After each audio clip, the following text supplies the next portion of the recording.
নমঃ শিবায়। জ্যোতিষ কথা চ্যানেলে আপনাদের সকলকে স্বাগত। 2025 18 মে রাহু মীন রাশি ছেড়ে কুম্ভ রাশিতে প্রবেশ করছেন, আর আগামী 18 মাস এইখানেই বসে থাকবেন। কুম্ভ রাশিকে বলা হয় তার নিজের রাশি। জ্যোতিষ শাস্ত্রের গোল্ডেন টেক্সট রুল অনুযায়ী শনি বৎ রাহু, মঙ্গল বৎ কেতু, অর্থাৎ শনি রাহুর ন্যায়, কেতু মঙ্গলের ন্যায়। উল্টে নিন, রাহু আর শনি এক, মঙ্গল আর কেতু এক। এই হচ্ছে জ্যোতিষশাস্ত্রের গোল্ডেন টেক্সট রুল। সেই অনুযায়ী রাহুরও ঘর আছে কুম্ভ রাশি, যাকে শনির ঘর বলে চিহ্নিত করা হয়, সেটি কিন্তু রাহুরও ঘর, রাহুর নিজের ঘর। এবার নিজের ঘরে আসছেন, নিজের প্রাসাদে আসছেন। তো রাহু নিজের প্রাসাদে আসছেন, এখান থেকে তিনি শুরু করবেন তার রাজত্ব। 18 মাস চলবে তার শাসন।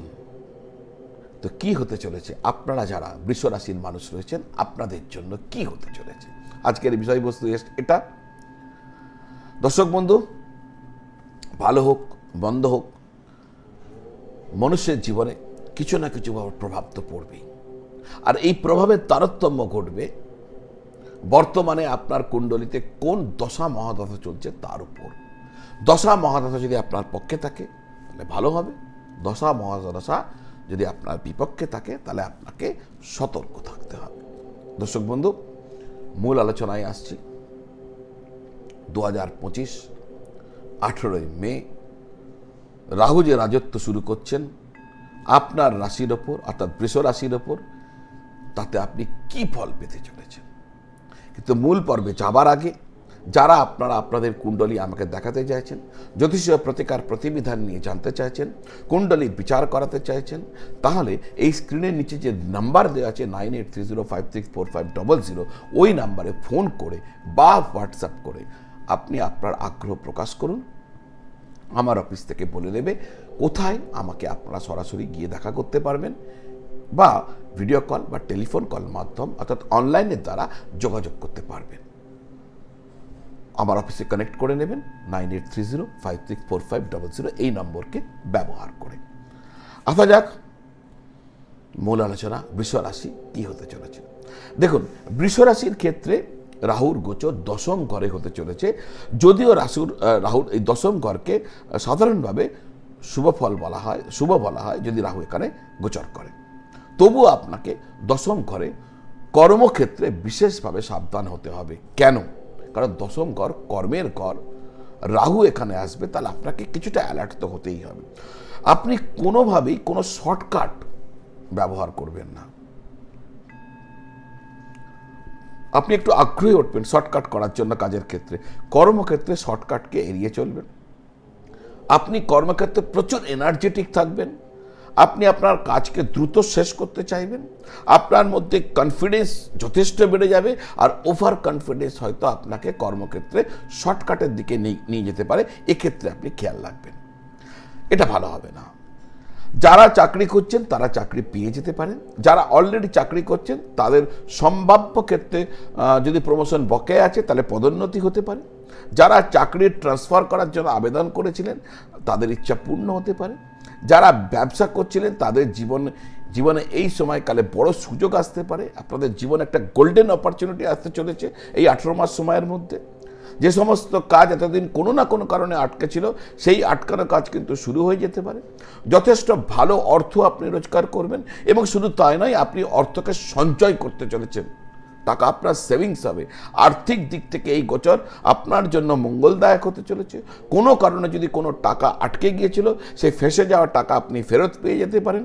কোনো লোন যদি আপনার ছিল আর আপনি চাইছেন লোনকে পরিশোধ করতে, তাহলে লোনকে পরিশোধ করতে আপনি সমর্থ হয়ে যাবেন। বাড়ি, গাড়ি, ফ্ল্যাট, স্থাবর সম্পত্তি কেনার সম্ভাবনা রয়েছে।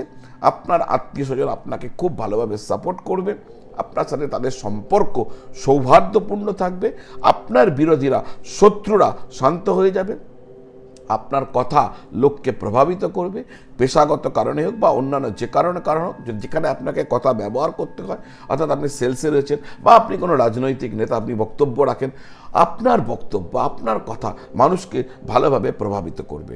বাবার স্বাস্থ্যের দিকে নজর রাখবেন, তার স্বাস্থ্য খারাপ হতে পারে।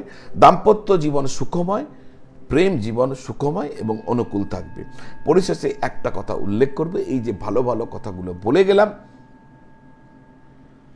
এগুলো তখনই ঘটবে না যদি আপনার কুণ্ডলিতে রাহু নীচ অবস্থায় থাকে, 6 নম্বর, 8 নম্বর, 12 নম্বর করে থাকে, বিশেষ করে 8 বা 12, তাহলে এই ফল আপনি পাবেন না। আপনার জন্য রাহু মঙ্গল সাধন করতে সক্ষম হবে না। তো দেখে নিন আপনার কুণ্ডলিতে কি অবস্থানে রয়েছে। দর্শক বন্ধু, প্রতিকার কি করবেন? প্রতিকার করার আগে আর একটা কথা বলবো, আমি যে আলোচনা করলাম সেটা একটা সাধারণ ফল মাত্র, একটা ট্রেন্ড। প্রতিটা মানুষের ব্যক্তিগত জন্মকুণ্ডলিতে যে গ্রহ সন্নিবেশ আছে তার উপর এবং বর্তমান দশা অন্তর্দশার উপর এই ফলের তারতম্য নির্ভর করবে। 4 গ্রহ 2025 সালে তারা ঘর পরিবর্তন করছেন। একটা শনিদেব অলরেডি করেছেন, বৃহস্পতি করতে চলেছেন, রাহু কিন্তু করছেন। এই 4 গ্রহের ফল কিন্তু এক এক রকম। তো সব মিলিয়ে কি নিষ্কর্ষ দাঁড়াচ্ছে, কি হতে চলেছে তা বোঝার জন্য কোনো বিদগ্ধ জ্যোতিষ পণ্ডিত ব্যক্তির সাথে যোগাযোগ করে ভালো করে নিজের কুণ্ডলীকে অ্যাসেস করিয়ে নেবেন, যেটা আপনার জন্য লাভজনক হবে। তো দর্শক বন্ধু, উপায় কি করবেন? উপায় করবেন নিয়মিত মা দুর্গার মন্ত্র জপ করবেন আর কপালে সাদা চন্দনের তিলক লাগাবেন। মা দুর্গার মন্ত্রের ক্ষেত্রে একটা বিশেষ মন্ত্রের কথা বলে দিচ্ছি, দুর্গা সপ্তশতী বীজ মন্ত্র সাধনা। চাইলে আপনি এটি আমার কাছ থেকে শিখতে পারেন, নিতে পারেন। এক মহামন্ত্র সাধনা, বীজ মন্ত্র মা দুর্গার ঋষি মার্কণ্ডেয় দ্বারা যে দুর্গা সপ্তশতী পাঠ রয়েছে, ঋষি মার্কণ্ডেয়, এটা মার্কণ্ডেয় পুরাণের অন্তর্গত। ঋষি মার্কণ্ড লিখে গেছেন, মার্কণ্ড পুরাণে এটি উল্লেখিত রয়েছে। 750 শ্লোককে